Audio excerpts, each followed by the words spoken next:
Have you ever wanted to design a fantasy map for your novel, but you didn't have the budget to hire someone to design a map for you? Well, good news, because I'm showing you today how I designed a map for my book, Sparks in Iceland, for just $25 using Procreate. So we'll be taking the techniques that I used to design my own map, and we'll also be designing another map today, a super simple fantasy map to give you guys an idea of how easy it can be to design your own fantasy map. So stay tuned for the full step-by-step tutorial.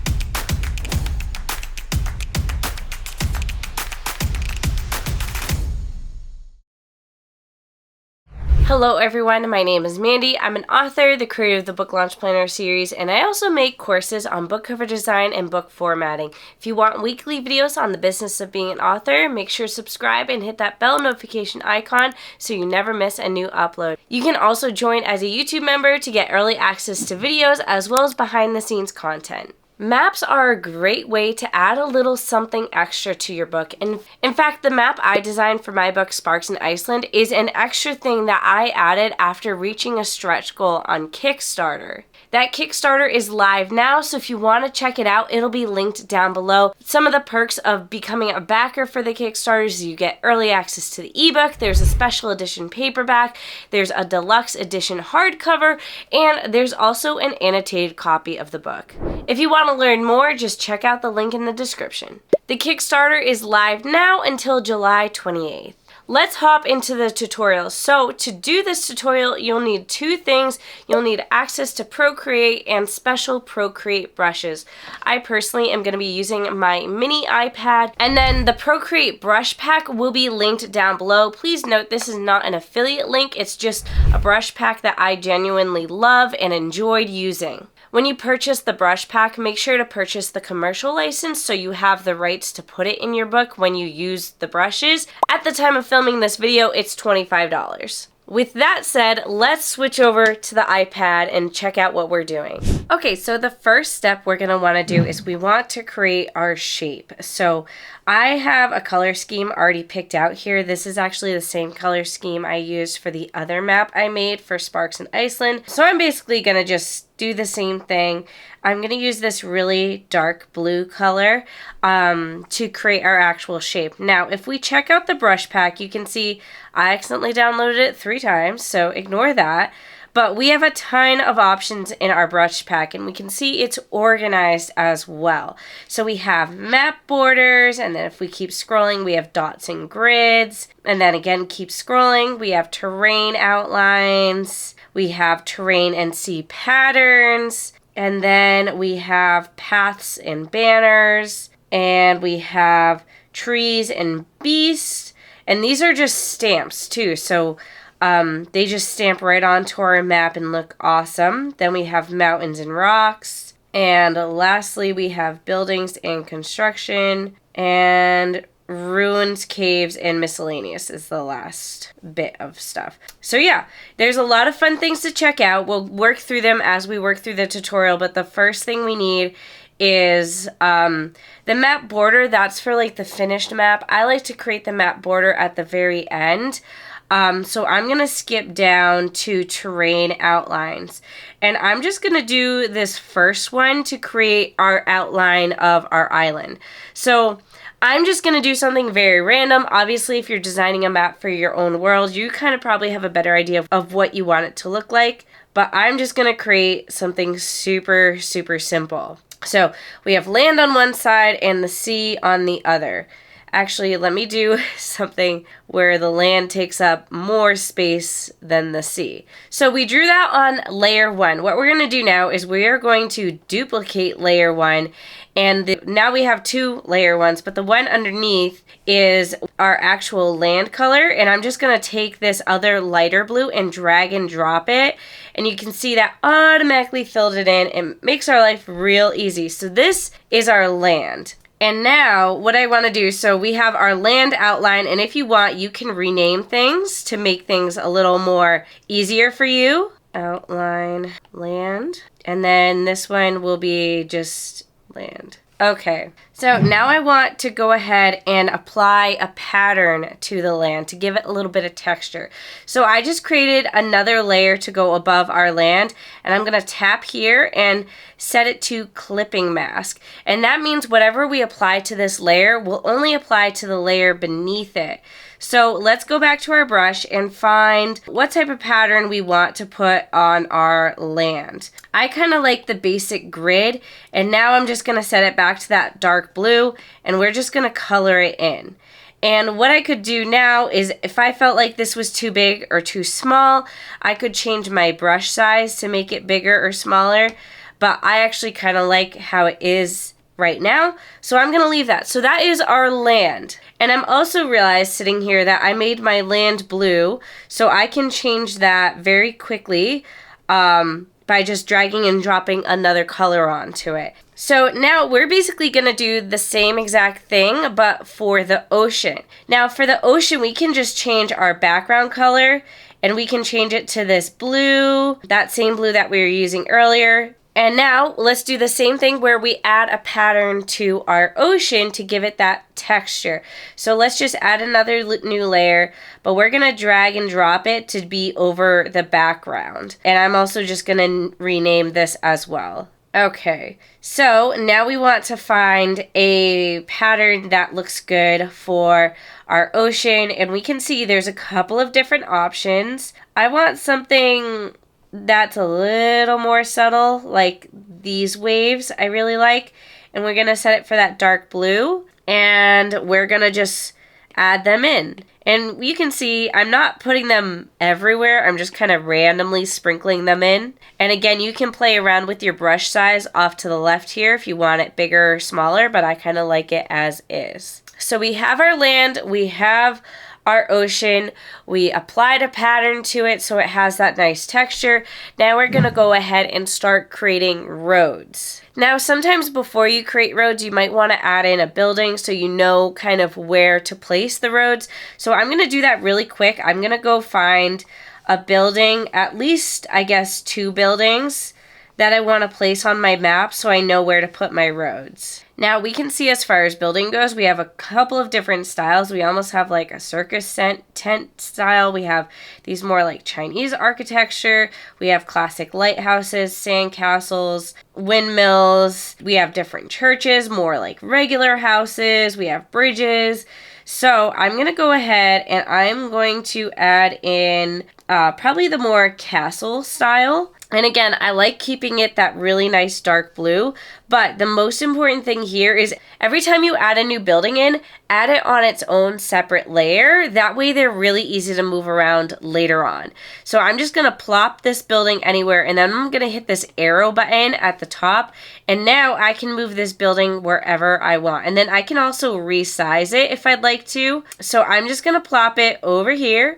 And now I'm going to add in another layer and find a different building that I think would still kind of go good with the aesthetic. I kind of like this watchtower, and we're going to put it, I want to put it there, but it kind of needs to be a bit smaller than I'd like for it to fit. Let's just put them down here. Okay, so those are our 2 towers. So now that we have our castles, let's put in really quick roads. Sometimes you don't even need roads on your map, but I'm just going to show you to give you a quick example. Our roads are way up the top over here. I like this one for boats. This arrow is great for boats, but I like this more worn out road for when you're on land.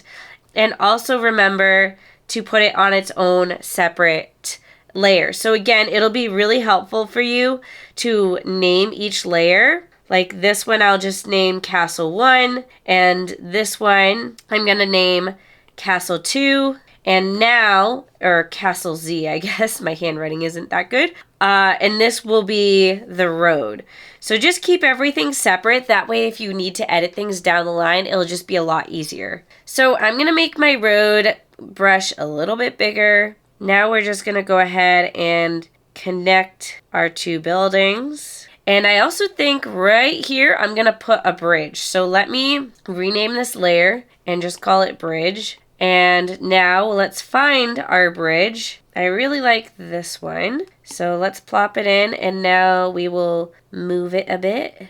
And now what I'm going to do is actually move that slightly down more. I am going to erase the road that is underneath the bridge. So I'm going to make sure I have my bridge layer selected, and I'm going to zoom in, and where it overlaps, I'm going to erase the road, and it'll just make it look a little bit better and neater.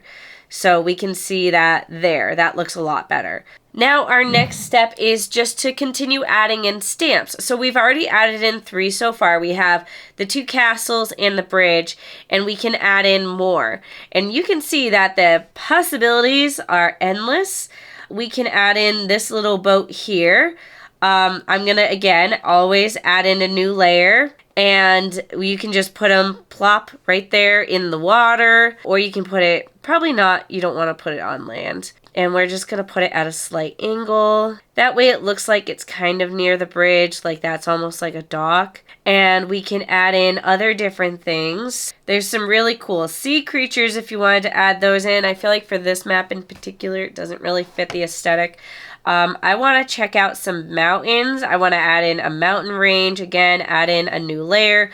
And I'll put the mountain range all the way back here and put it there. And I feel like when you add in mountain ranges, they look better if you kind of space them out. And we have like this big grouping of mountains, but then we have this littler one. And honestly, just play around with things until you feel like it starts to look a little cohesive and look good.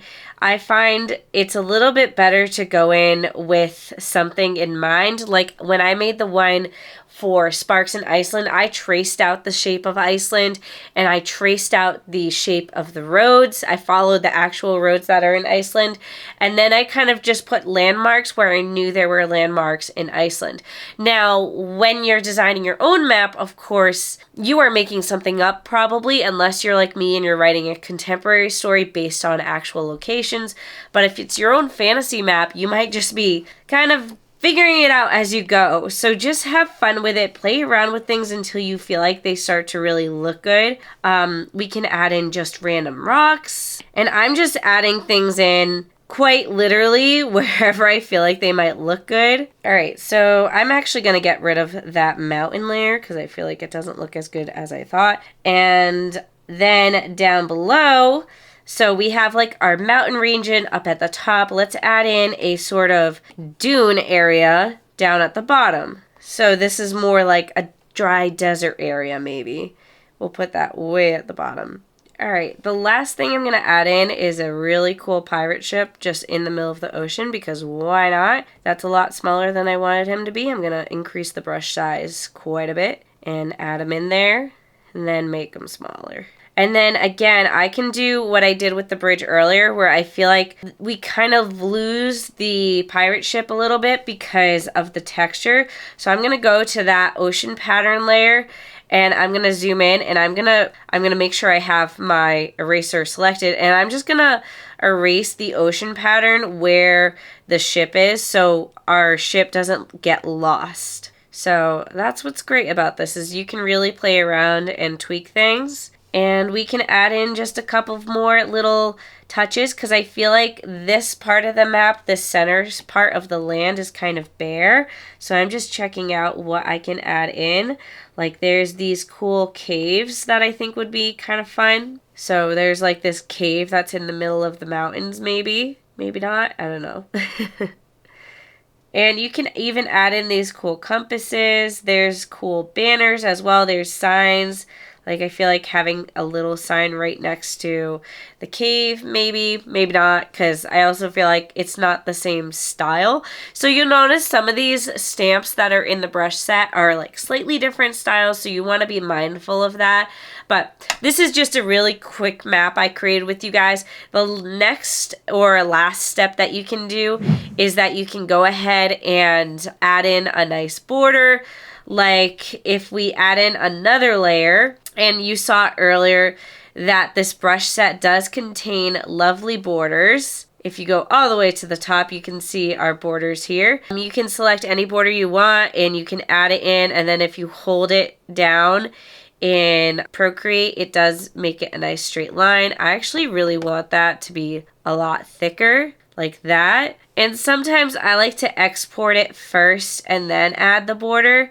So let me show you what I mean by that. So what I would do to add on the border is I would go ahead and I would do share, and I would do PNG. It just exported. Now I'm gonna go back to my Procreate gallery, open up another square canvas. Okay, so we're gonna go to add, insert photo. This is the map we just designed. And we're just gonna size it down just a tad and center it. And we are going to add in another layer and pick out our border like that one. And we're just gonna add in our border there. That way it's on like a white background too, which is nice. All right, so now we can also change the background color so it isn't like that stark white. We can make it that nice tan color, which I really like. So we could call this finished here, or we could move on to another final step, which is adding in labels. So for my own map, I again opened it up in Photoshop and I added number labels, and then using those number labels, I created like a map key to say what that location was, because some of the names of these locations in Iceland are really long, and then also what chapter that location is mentioned in the book. So yeah, that was my quick little tutorial on how you can design your own fantasy map. If you design your own, I would love to hear about it. You can tag me on Instagram at Mandi Lynn Writes, and I would love to check out the map that you designed. Otherwise, that is going to be it for this video. Make sure to support my project on Kickstarter, and I'll see you all in the next video.